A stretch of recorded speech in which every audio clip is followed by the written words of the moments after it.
Kita tunggu InsyaAllah. okey. Baik. Baik, Kat insyaAllah. office boleh? Kan.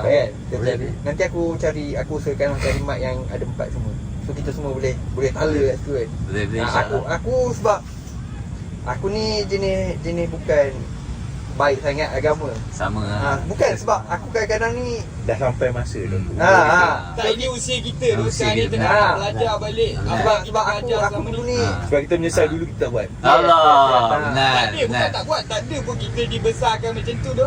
Kita Like- dibesarkan belajar ikut buku sejarah.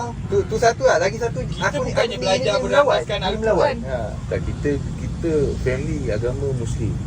Itu je kita Kita dah masuk Islam. diledahkan benda tu tapi kita tak follow. Kita tak Sebab amal. tu je Kita kita tak masih amal. Islam, aku rasa.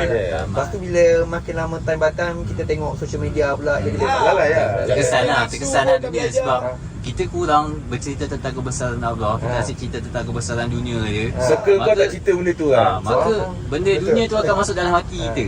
Faham, Hari faham. ni kalau kita cerita banyak ceritakan tentang kebesaran Allah, maka kebesaran Allah akan masuk dalam hati betul kita. lah. Ah, Sebab betul. tak kalau kira tahun lepas circle aku Hmm.